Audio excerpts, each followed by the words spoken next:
Hello, lovely people. Stop speaking and listen to me, because it's all about me for the next half hour. I think we're starting. First things first, no shitty pictures of me on the internet, please. If I look like a gargoyle and you post it online, I will hunt you down. Right, welcome to my talk. Outsourced development, what's the worst that could happen? Oh, fuck. Who am I? I'm regretting my life choices. Right, so I am Saskia Coplans. I am an award-losing security specialist. Never won an award. Won a lot of grants, though. Would much rather have money than awards. And I am the co-founder and director of both Digital Interruption and RecScan. So Digital Interruption is a cybersecurity consultancy, and RecScan is like a vulnerability management SaaS tool company sort of thing, but we're kind of not really operating at the moment. So there's Rex in the corner. And I really like dinosaurs. So this is the story of how we tried to create something truly beautiful by getting other people to do it for us. I mean, we're super techy, security people. We know loads about security, and we gave super clear instructions. What could possibly go wrong?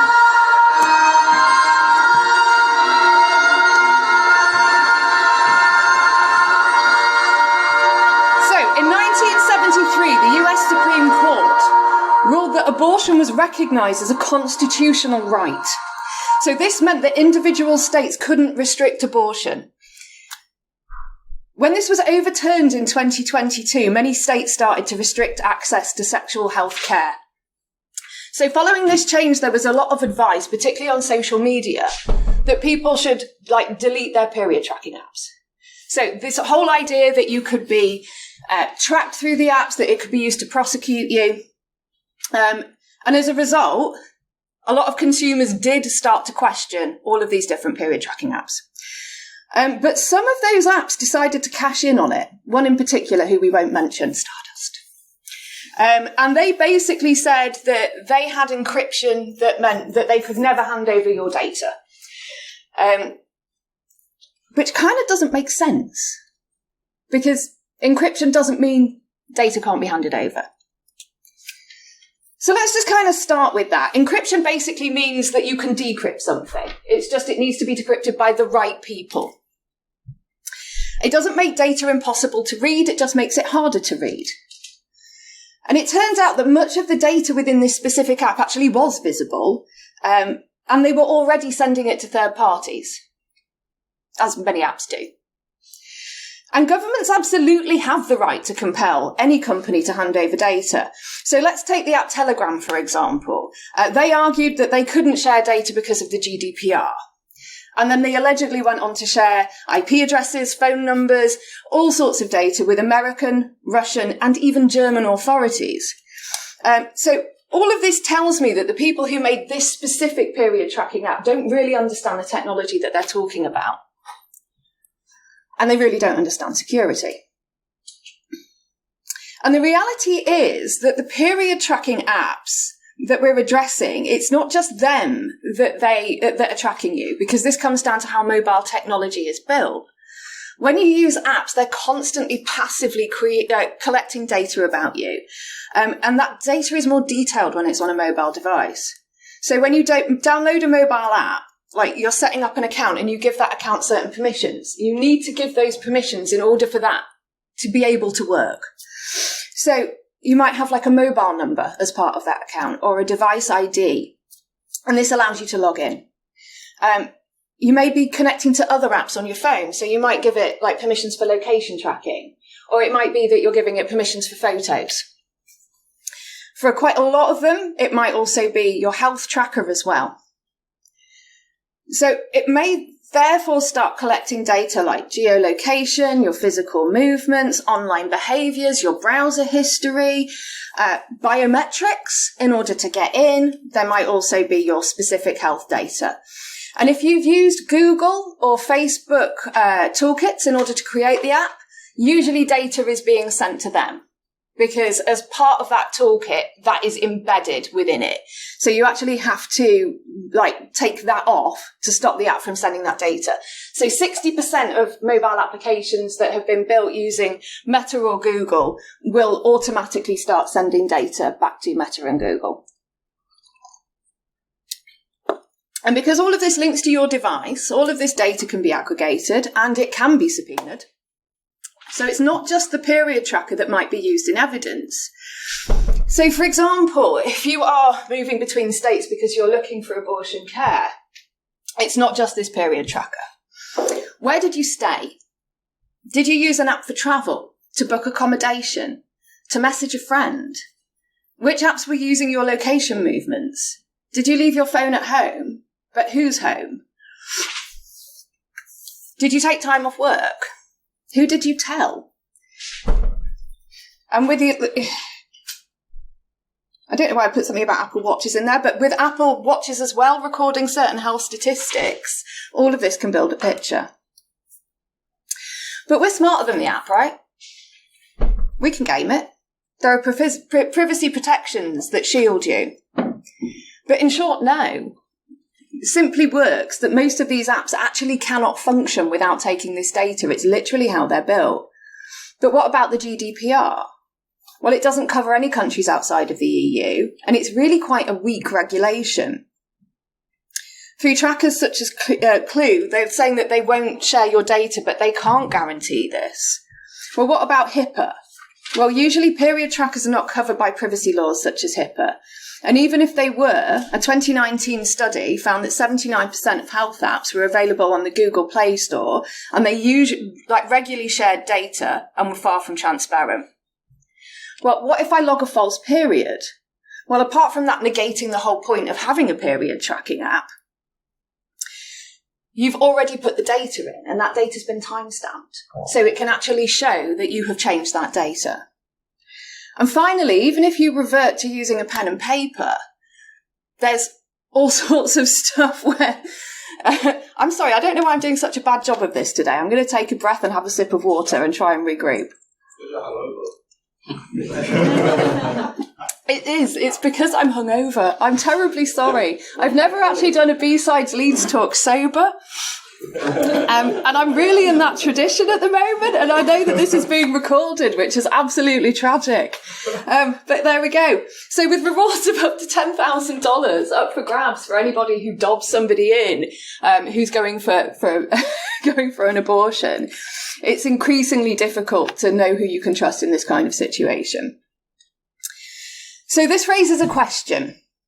Do people who don't understand technology and absolutely don't understand security have any business making an app that could be so high risk?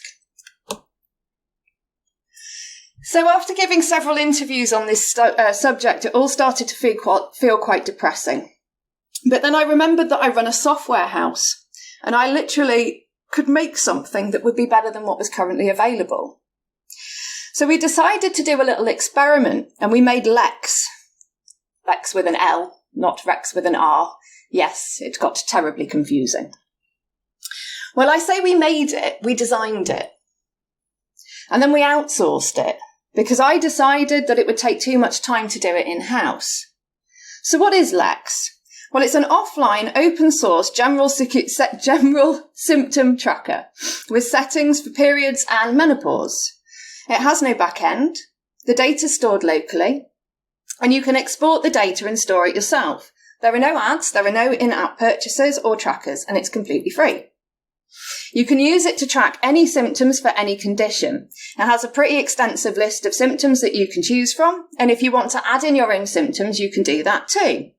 It will loosely predict ovulation and PMS if you want it to, but that can be disabled. If you delete the app, all of the data will be deleted with it. We don't take an email, a mobile number, a name, or a device ID. No back end means that we will never see any of your data. It's PIN protected on login, and there are some additional security features that are explained within the app. You can download all the data and re-upload it at any point should you wish to share it, or if you need to take the app off the device without losing that data for any reason.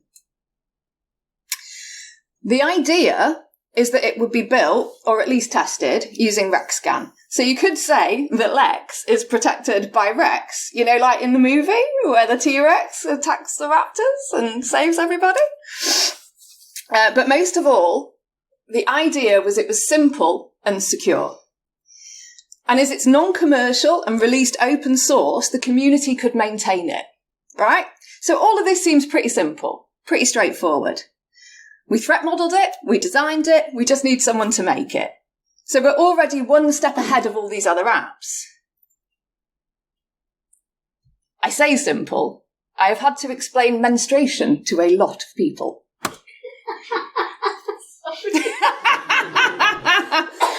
People, you mean? Penist people, yes. Be penist people, don't understand. Ovulation was brilliant. Oh, when's, I'll tell you later. So, to Fiverr we went. Got in touch with a Fiverr recommended account that specialises in mobile apps. We are looking for a simple offline 4-page mobile app, I said. The purpose of the app is to track menstruation and menstrual symptoms, along with general health symptoms, I said. And this is kind of important because it's not just about menstruation. There are all sorts of illnesses that are criminalised in different ways. So, for example, in certain Asian countries, if you don't do a certain amount of steps per day, it'll invalidate your insurance. Actually, having certain symptoms of certain illnesses can invalidate your insurance in a lot of countries. Mental health is criminalised effectively in a lot of countries. So the idea of having privacy around health is really, really important. I said the app must be able to predict ovulation based on data added, and a PMS window based on data added. We can supply the algorithm, I said. The idea is it's simple and secure. Again, I said we need no back end. Data stored locally. No in-app advertising. It must not be developed using Google or Facebook Meta advertising, as they have backdoors that will send that data to Meta. Third-party libraries should be limited. And if you're going to use them, you need to clear it with us. The app must allow data to be exported and imported in CVS format. The CVS file should be written to disk and then a password, should not be written to disk. A password protected zip file should be created, which contains the CVS file. CSV. Thank you. I keep saying CVS and I think it's a store. Yes. Yeah. CSV. Not going to drink before the next talk. Honestly. I'm usually much better than this. Any data that's saved locally must be encrypted. Doesn't mean it can't be read. The app should be protected with a PIN, which you need to access the data stored in the app. And then we wanted to have a secondary PIN that would bring up false data. So if you were asked to put your PIN in under duress by law enforcement, you could put in the false PIN, it would bring up fake data. Clever, right? So, security requirements. Very, very clear requirements were sent over. PIN should not be brute forceable. PIN should not be stored in plain text. A secondary PIN that can be set will show fake data when it's inputted. The data should be local, i.e., we don't want APIs. Data should be encrypted when exported with a user-supplied password. Introducing Lex.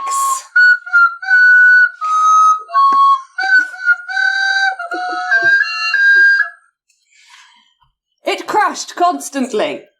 You could select but not deselect a symptom. You could add your own symptoms, but you could never delete them. When you did select a symptom, it duplicated it. It predicted ovulation and PMS, but only in the future and never in the past. It did something weird with the calendar. Oh, it did a lot of weird things. Did something really weird with the calendar. But this is all the stuff that I could see. I'm not technical. I just couldn't get into the fucking thing. And when I did, it did all sorts of crazy shit. So any non-technical founder would be able to say, this is a piece of shit, and go back to my Fiverr recommended mobile developers and say, fix this crap. But what about the stuff underneath? Yeah? Like, what about the stuff that wouldn't be picked up by Rex? Any idiot can put something through Rex. We designed it in that way. there's stuff underneath. So we did put it through Rex. So the report was 71 pages long. It picked up 59 vulnerabilities. Now, some of these will have been false positives. Many of them are from the libraries that they used. However, this is a very, very simple app. It's basically a calendar. And no libraries without our permission was a key requirement. However, this was just a first pass. So we did a manual code review and a penetration test. And that brought up even more. There was SQL injection. The PIN was brute forceable. The PIN was stored in plain text. The symptoms were stored in plain text. The secondary PIN was the same as the primary PIN. All data was being stored in the device unencrypted. Data was exported unencrypted. It was riddled with third-party libraries, including Facebook advertising, and there was a vibrate function, and we don't know what that was for, but we think they might have misunderstood something around vaginas. So let's drill down to these issues a little bit. Tell them about the calendar. No.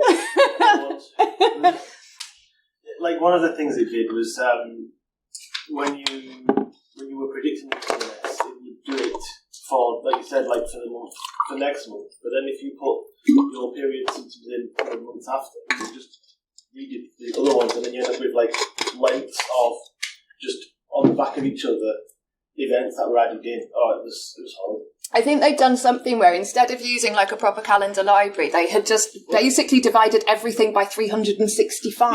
Yeah, they did loads of rubbish stuff, like the date stuff. They didn't use the date parsing library or anything. They just basically chopped where the spaces would be in dates. So, you know, like if you have a date 25th of January, whatever, it was 25 space. Oh, that's definitely the days, that's definitely the month. And the next one's definitely years. So it just crashed all the time because it was trying to parse data. So much data. It was absolutely bonkers. All the shared preferences files were unencrypted, so that meant law enforcement agency would be able to see the PIN because it was in plain text. Yeah, Android actually do provide encrypted shared preferences, and those can be protected with biometrics. I'm going to go back one, sorry. I think one of the other things was just the amount of duplications in the code was insane. Oh, it was just copy-pasted everywhere. Yeah, the whole thing was copy-pasted. Instead of using functions, they just basically had constantly copied and pasted throughout the app. So not only was it ginormous, but it also meant it was really, really difficult to fix anything, which when you've got SQL injection embedded in the code isn't really like a good thing. And bearing in mind that we don't have a back end, so that's not such a big deal. This is being released open source. So any old Git can take it off GitHub and reproduce it, and there's really not very much that we can do about that. Now, if they were to then put it onto a SQL database, it would have been instantly vulnerable to that. There was no lockout mechanism for the PIN at all, so just very, very easily brute forceable. Now, there are ways that you can reset and bypass and do all sorts of stuff with the like brute forcing stuff. It is more kind of complicated than just, you know, putting certain security elements in place. Even we struggled with that, but it's the fact that they didn't even try. The duress PIN being the same as the normal PIN meant that it brought up the same data. So basically, it just meant that there was the option for two pins. And the libraries that they had used were just ridiculous. They were so old. They were so out of date. We actually found one of the libraries online, didn't we? Which was the calendar bit was actually someone else's project that they just grabbed and dropped into. Yeah, and they'd also copied and pasted tutorials on how to make an Android app into it. Oh, and it had premium features like flags as well. You said specifically no premium features. And also there was a problem with the CSV file that it stored to the wrong place. Well, it just stored it where it didn't ask you where it was. It just dumped it somewhere and told you where it was. But, it didn't export all the data either because they done it off by one when they were looping through the data. So it was basically, it exported the date and the symptom name, but then not the severity because they didn't. As you can tell, I worked on it. Paul and I had a lot of fun with this app. So, what was the fix? Well, we removed all the duplicated code, and I say we, I mean Tom and all removed all the duplicated code and put functions in place. We removed the third-party libraries and we wrote the code properly. We added a proper duress pin. So now the user can put in their own dummy data. They decide what that data looks like. We fixed the data download issues. We added encryption. We removed the vibrate function. I mean, could leave it in. It's open source. Add it in if you want, bitches. We fixed the SQL injection. This took months. It took absolutely months. And it cost about 10 times what we paid for this app. And we are still not finished. We really hope that it will be available soon so I can release the damn thing. But rather than just scrap it and rewrite it from scratch, which Tom begged me to do several times, yeah, Mama's a bitch. I felt, and I've put in the talk but I felt that this was actually a really valuable experience in understanding the difference between MVP and dangerous pile of shit. Especially when talking about very high-risk apps that could be pushed to a large audience and then monetized. So what's the conclusion for this?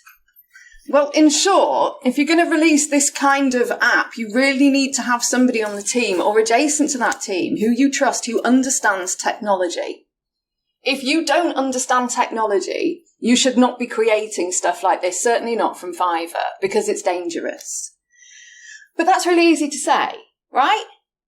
Well, no. If you've got an idea and it's tech for good, reach out to the community. Devs, testers, security.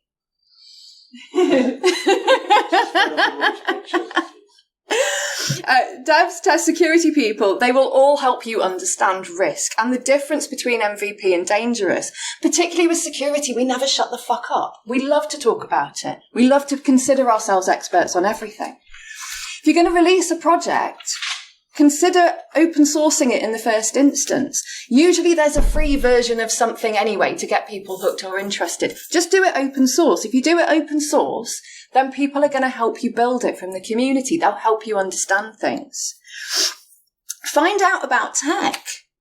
Google secure app development. Read some blogs. Watch some YouTube. Go on Twitter. In the end, all roads lead to OWASP. And finally, if you're creating something that is a revenue-creating product, assign proper budget. Make sure you have experienced technical people with proper credentials who can steer you and advise you. And if it's high risk, for the love of God, get it pen tested. My apologies for this dreadful talk. Any questions? Oh, God.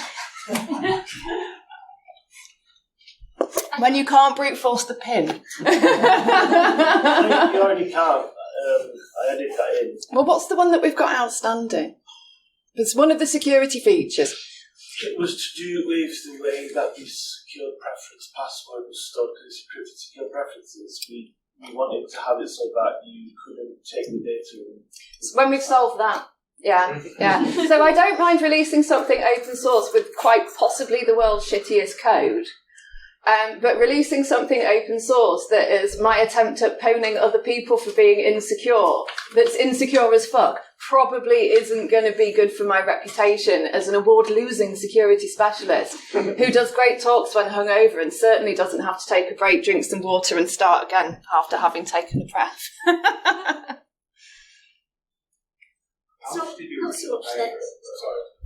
How much did we pay for it? How much did we pay the people for it? Yeah, the original Fiverr. They mugged me for £350 and I paid them because I could not be asked to have a fight with them, but I literally did. Did you not know? I thought we were going to talk about it. The money's still in escrow. Okay. So, it's just sitting in Fiverr because I said to them, I will pay you for your time because you have done work, but the work is of so poor quality. I think that you should charge us less. And then they started arguing, and then I got bored. And then I just kind of left it. And I think they also got bored. So it's just sitting in Fiverr. So maybe we'll get a credit note for Fiverr and I can make some more shitty apps and do talks about them with a hangover and do a really bad job of it. Come on, Wens, hit me. It's segue from this, but Fitbit has a period her data in as protest for the reversal of Roe v. Wade. Yeah. And they refused to do it on the basis that that data might be needed to prosecute her in the future. Nice. They probably couldn't delete it. So No, that's they just the refused. problem. They didn't say they couldn't. They just said that they Usually, wouldn't. in my experience of having worked with companies, when they say that they can't for a certain reason, it's usually that they can't for a certain reason. It's usually that they physically can't. They actually don't know how to get in the back end and delete stuff because of the way it's been So built. since then, me and quite a few other friends have just stopped using Fitbits now. Well, I mean, everything's a transaction, isn't it? It's like one of the things that we were really keen about with Lex was that it wasn't passing this data back to other organisations, because we've all heard like the shitty story of the girl that got chucked out of her house because she was using a Walmart card, and Walmart figured that she wasn't buying tampons anymore, therefore she must be pregnant, and then started sending advertising for baby formula to the house, and her dad found out and booted her out. So we were really, really concerned that that kind of stuff wouldn't happen with Lex. And it really was actually quite interesting just how many pitfalls we found as a security company to make something that was completely secure. But I mean, just think the lesson of trying to unpick and re-sew together. Your face, you hate me. One of the problems we did I am the have best employer in the world. with the dress pin was when you entered it in, the first time we actually got the app, it just crashed it, which I suppose would stop law enforcement getting it. Yeah, I mean, that is a good point. It was really secure from the point of view that law enforcement couldn't get in it because it crashed all the time. But that was kind of a bit of a problem because neither could we. With the rights to specific resolutions because all of the drawable resources were done. I think I'm over time. Oh, you are. We're just getting there. You can... Yeah, sorry. I hated that. I still do. I think we're done, people. Thank you very much. Thank you for your time.